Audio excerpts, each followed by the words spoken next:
Hello friends, welcome back to English with Asha ma'am. कुछ दिनों से वीडियो नहीं बना पा रही थी क्योंकि फैमिली में एक फंक्शन था, वहाँ पे बिजी थे। आज टाइम मिला है, बहुत ही इंटरेस्टिंग स्टोरी लेके आई हूँ। The title of the story is perseverance. Perseverance is the key to success.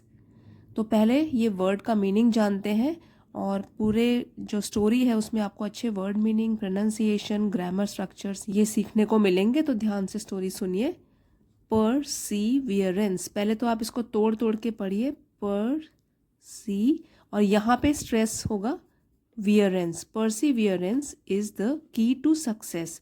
Success means सफलता और परसीवियरेंस होता है कि दृढ़ता से, दृढ़ निश्चय करके अपने काम में लगे रहना, चाहे मुश्किलें भी आए।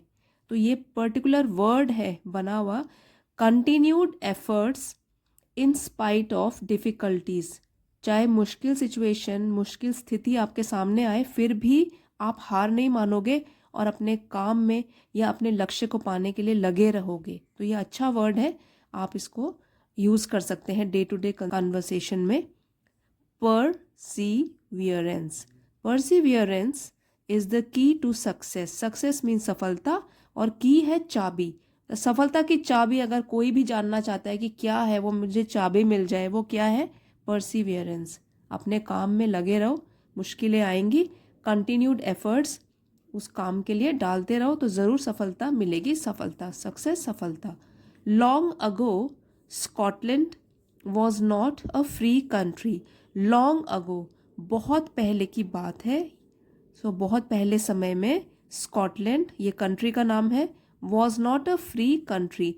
तो ये एक स्वतंत्र देश नहीं था। स्कॉटलैंड नहीं था एक स्वतंत्र, फ्री, स्वतंत्र कंट्री, देश। And Robert Bruce the former king.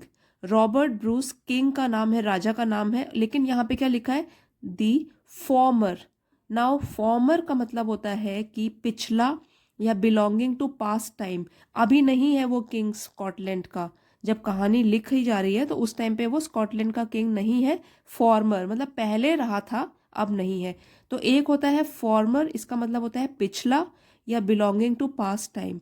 अब एक और वर्ड होता है, यहाँ लिख के बताती हूँ, लैटर बोलते हैं उसको, LATTER। तो लैटर मीन्स बाद वाला, फॉर्मर होता है पहले वाला। तो लैटर, अभी तो हम लेटर की बात नहीं करेंगे, वो तो मैंने आपको सिर्फ बताया कि फॉर्मर और लेटर ऑपोजिट वर्ड्स हैं एक दूसरे के। ठीक है, लेटर हो गया बिलोंगिंग टू लेटर टाइम, बाद वाला, और फॉर्मर हो गया पिछला। तो पिछला king was ousted. Ousted, ousted means बाहर निकालना, फोर्सफुली बाहर निकालना और उसकी जगह कोई दूसरा बन जाए, उस पोजीशन को हासिल कर ले। अथॉरिटी वाली पोजीशन होती है, उससे उसको बाहर निकाल देना और खुद उसको ले लेना, कब्जा कर लेना। तो जो किंग है, ये पहले किंग था रॉबर्ट ब्रूस, ये क्या था? Was ousted from his own kingdom. उसको बाहर निकाल दिया गया, फ्रॉम से हिज ओन किंगडम, अपने ही, ओन मीन्स अपने ही, किंगडम राज्य से उसे बाहर निकाल दिया गया था। बाय हिज एनिमीज, तो एनिमीज मीन्स अपने दुश्मनों के द्वारा। तो स्कॉटलैंड के जो भी दुश्मन होंगे उन्होंने रॉबर्ट ब्रूस की जगह ले ली, उसको बाहर निकाल दिया। He fought bravely to win back the freedom of his country. तो देखिए, ही फॉट, फाइट का सेकेंड फॉर्म ऑफ वर्ब है फॉट। ही फॉट ब्रेवली, तो उन्होंने बहादुरी से इसका सामना किया। To win back the freedom of his country, अब जब उनकी कंट्री पर, उनके देश पर कब्जा कर लिया था दूसरे एनिमीज ने, दुश्मनों ने, तो रॉबर्ट ब्रूस ने लड़ाई करी बहुत ही बहादुरी से, ताकि वो अपने देश की स्वतंत्रता को वापस पा सकें। विन बैक, वापस पा सकें। फ्रीडम, स्वतंत्रता, कंट्री, देश, अपने देश की स्वतंत्रता को फिर से वापस पा सकें। बट टू नो अवेल, तो ये एक फ्रेज है, अच्छी फ्रेज है। इसका मतलब होता है कि कोई फ़ायदा नहीं हुआ, नो बेनिफिट। ठीक है, तो इसमें कोई बेनिफिट नहीं हुआ, कोई फ़ायदा नहीं हुआ, कुछ हेल्पफुल नहीं रही। तो उन्होंने जो लड़ाई करी अपनी देश की स्वतंत्रता को वापस पाने के लिए, उससे कोई फ़ायदा नहीं हुआ, वो बेनिफिशियल नहीं रही, उसने कोई बेनिफिट नहीं किया। He was deeply upset. अब जो है राजा की बात हो रही है, ये प्रोनाउन जो है राजा के लिए है, रॉबर्ट ब्रूस के लिए। Deeply upset, up deeply means बहुत, और अपसेट हो गया परेशान। तो जो रॉबर्ट ब्रूस थे, राजा थे, वो बहुत परेशान हुए क्योंकि वापस वो अपने देश की स्वतंत्रता को नहीं जीत पाए। He was deeply upset and disheartened. Disheartened means बिना उत्साह के, मतलब उनका उत्साह खत्म हो गया, वो दुखी और निराश हो गए। He was deeply upset and dishearten, dishearten जो है वो एडजेक्टिव है। By his own failure, failure असफलता, अपनी खुद की असफलता को लेकर वो बहुत दुखी और निराश हो गए और बहुत परेशान भी हो गए।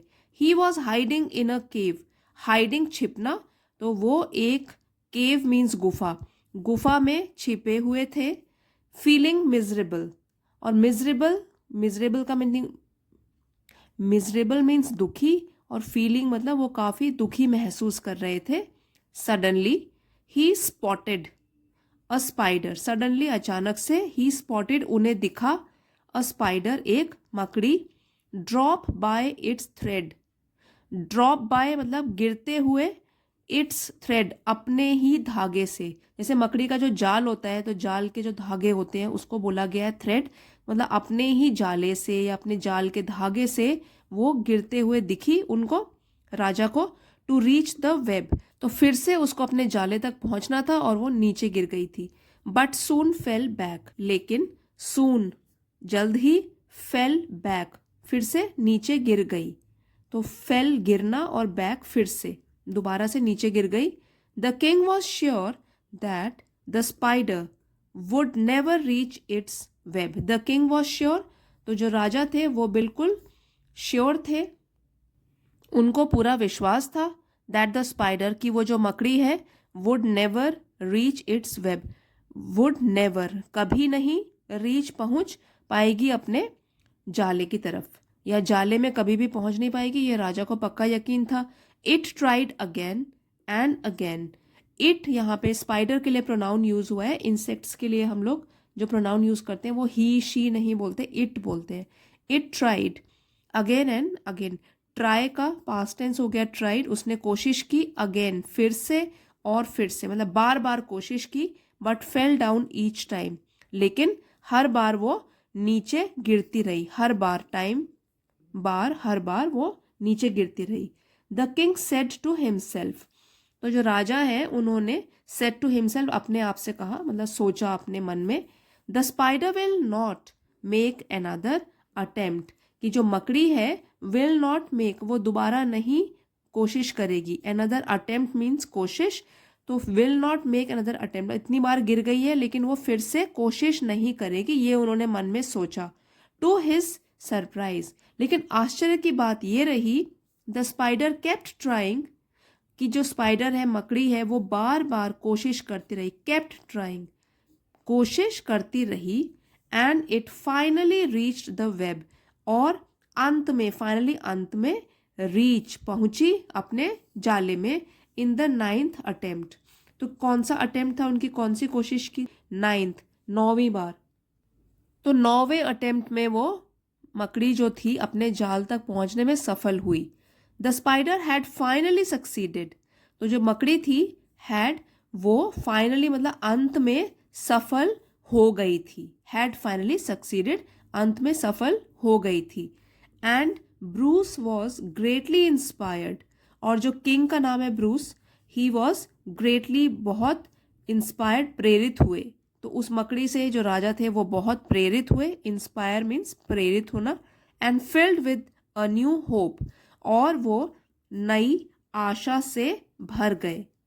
तो कोई भी हमको प्रेरित कर सकता है, हम अगर अपने आसपास देखें बहुत एग्जाम्पल है नेचर में भी, तो बहुत कुछ हम उनसे सीख सकते हैं। तो फाइनली क्या हुआ, किंग ब्रूस जो हैं वो एक नई आशा से भर गए, by the Perseverance of the spider. Now Perseverance हमने टाइटल में पढ़ा था कि कंटिन्यूअस एफर्ट, लगातार जो मेहनत थी उसकी, उससे वो इंस्पायर हुए और नई आशा से भर गए, वो जो स्पाइडर से, मतलब स्पाइडर से इंस्पायर होकर वो एक नई आशा से भर गए। ही मेड अनदर अटेम्प्ट, उन्होंने भी अब सीख कर मकड़ी से अनदर दूसरी अटेम्प्ट कोशिश की, एंड फॉट हिज एनिमीज, और अपने दुश्मनों से फिर दोबारा से लड़ाई करी। फाइट का पास्ट टेंस है फॉट, और एनिमी का प्लूरल हो गया एनिमीज। तो अपने दुश्मनों से उन्होंने दोबारा से लड़ाई करी, और इसका नतीजा क्या हुआ? He succeeded in giving a crushing defeat to his enemies and won the battle. तो ही सक्सीडेड मतलब वो सफल हुए, इन गिविंग देने में, अ क्रशिंग डिफीट, डिफीट मीन्स हार। अब कैसी हार? क्रशिंग करारी, डिफीट हो गया नाउन, नाउन को डिस्क्राइब कर रहा है एडजेक्टिव, करारी हार, crushing defeat, to his enemies अपने दुश्मनों को, and won the battle, battle means लड़ाई, और विन का पास्ट टेंस हो गया वन, विन वन वन, और उन्होंने वो लड़ाई जीत ली। तो अगर वो मकड़ी से इंस्पायर नहीं होते तो वो कभी भी दोबारा कोशिश नहीं करते। अब उन्होंने भी अपनी तरफ से एक और कोशिश की, और वही कोशिश उनके लिए सफलता लेकर आई, और वो दुश्मनों को हरा पाए। तो इस स्टोरी से हमको क्या सीखने के लिए मिलता है कि अगर रास्ते में हमारे मुश्किलें आती हैं तो उससे डर के, हार के चुपचाप बैठने में कुछ नहीं रखा है। हमको दोबारा से कोशिश करनी चाहिए, दोबारा सफल नहीं रहे एक और बार कोशिश करें। तो कोशिश करने में क्या होता है, कोशिश करते रहने में ही हमें सफलता मिलेगी, चुपचाप बैठने में तो कुछ भी नहीं होगा। तो इसलिए टाइटल जो है, perseverance is the key to success, कि कंटिन्यूअस एफर्ट्स जो हमारी तरफ से होते हैं वही हमें सफलता की ओर ले जाते हैं, और सफलता का द्वार हमारे लिए खुल जाता है। तो फ्रेंड्स, आई होप आज की स्टोरी से आपने कुछ ना कुछ ज़रूर सीखा होगा। अगर अच्छी लगी है स्टोरी, हेल्पफुल रही है, तो please don't forget to like, share and subscribe. See you next time. Thank you for watching.